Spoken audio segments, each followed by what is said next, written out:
PG life में तो life थी नहीं. We were working 24/7 all 360. You cannot have a physician who's not well fed or well slept.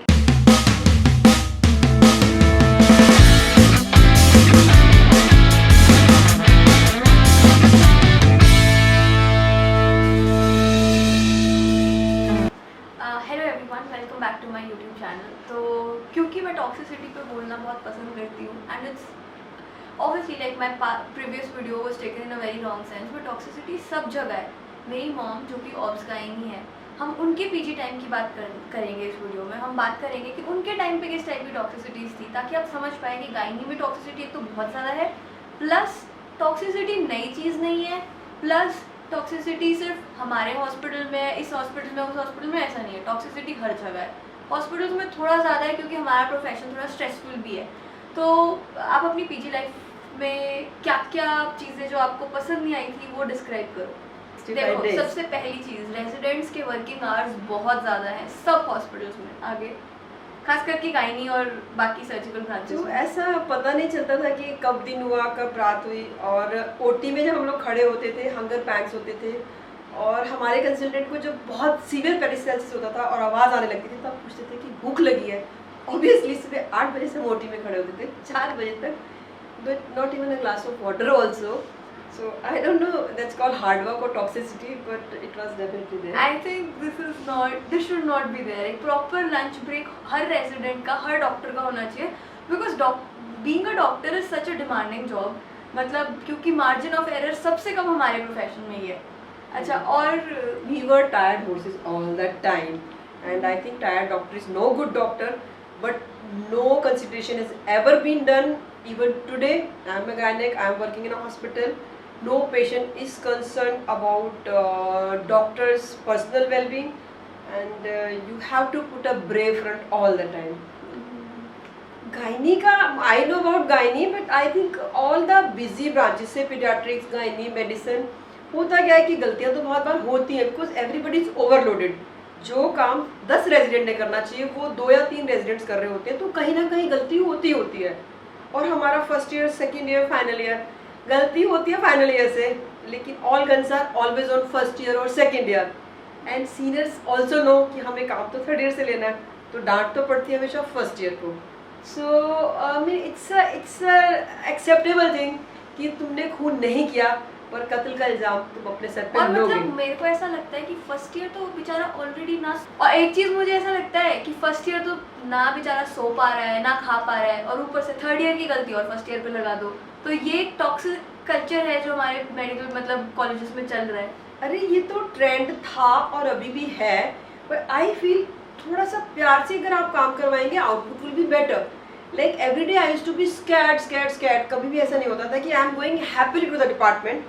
Like if I remember, there was a patient and I had called practically every senior, come and have a look. Nobody came, and I was just first year, and suddenly the patient died. She was 74 years old, and then when there was a death meet, all questions, all guns were pointed towards me. So, though I didn't know why she died, and somebody should have seen her, but you can't. मतलब first year PG को कैसे पता होगा? First year PG ने अपने लिए में जो था वो किया, सबको कॉल किया. फर्स्ट ईयर पीजी ने सबको कॉल किया, जो वो कर सकता था वो किया. कोई नहीं आया तो फर्स्ट ईयर पीजी को ऑब्वियसली मैनेज करना नहीं आएगा, वो मिसमैनेज करेंगे. तो अगर पेशेंट मरता है तो गलती फर्स्ट ईयर पीजी की नहीं होनी चाहिए. Actually, I feel it's work-life imbalance. You are overworked. सब ओवरवर्कड है, ऊपर से नीचे तक सब ओवरवर्कड है. और फिर आप घर जाते हो, इफ यू मैरिड, तो आपके हस्बैंड को 100% अटेंडेंस चाहिए. You can not give that attention. बच्चे हो गए, they blame you all their life, after 28 years of life also they blame you for not giving them sufficient time. True. And you carry that stress all the time, and you want to shift that. You went out. I don't know, it's always OT versus me. Somehow मेरा birthday है तो कोई बच्चा deliver हो रहा होगा, मेरा exam है तो कोई बच्चा डिलीवर हो रहा होगा, मुझे घूमने जाना है तो कोई बच्चा डिलीवर हो रहा होगा. But I think I have missed out on a normal mom life like all my life. But then you have enjoyed more advantages of being, rich mom's child, which you would have otherwise. Yeah, there are perks. I would say there are perks, but I think abhi tak I have not valued those perks in the sense that I never felt like I needed money in life, and money is one of the biggest perks.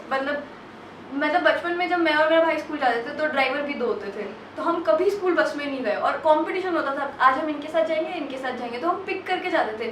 तो privileges हैं gynae वाली life के, but I think I have never been that kind of person जिसे पैसे या खर्च करना या पैसे उड़ाना पसंद था. तो that is why I personally feel कि वो चीज़ मतलब थोड़ी लैकिंग थी. But I think I will like to become that person who likes to spend a lot, living like a good life. So eventually, like, I might value the fact that they have worked like really hard. Actually, once you become a doctor, become a specialist, it's all of none. All or none. It's all or none. Especially when you open your own practice, it is all or none. तुम हर patient attend करो, नहीं तो वो आना छोड़ देंगे. आना छोड़ देंगे, and one patient will bring 10, one patient will take away 10. So you are under stress all the time. मतलब एक पेशेंट अगर तुमने मना किया कि यार प्लीज मैं नहीं देख सकती, मैं बिजी हूँ, तो वो पूरे गांव को बताएगा ये डॉक्टर को देखती नहीं है, मैं इतनी दूर से दिखाने गया था, ये मुझे देखती नहीं है. तो अगर आप अपनी प्रैक्टिस डालते हो, स्पेशली इन दोज ब्रांचेस जहाँ पे इलेक्टिव ओटी नहीं है, इमरजेंसी ओटी है, तो आपके हाथ में ही नहीं है कि आप मतलब आप इट इज ऑल और none for you most of the times, है ना. I am an infertility specialist, and for me it's always like an exam.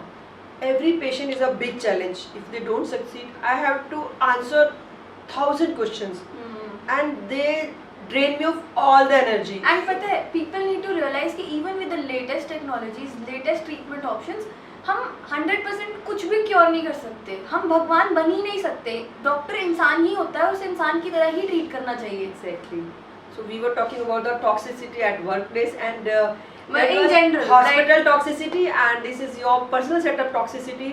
And when you come home after that toxicity, all you are giving again is the toxicity, because you are drained of all your energy.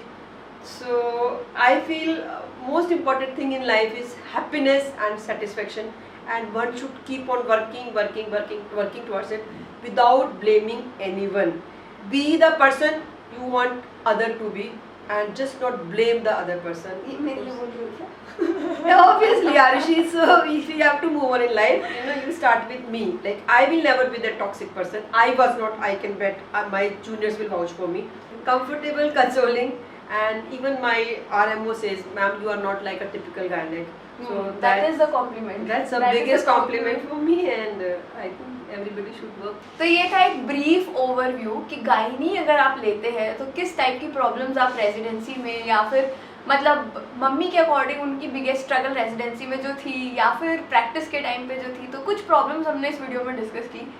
I hope you like the video, and we will keep talking about things, and we will keep guiding you as much as we can, and subscribe to my channel for more such content.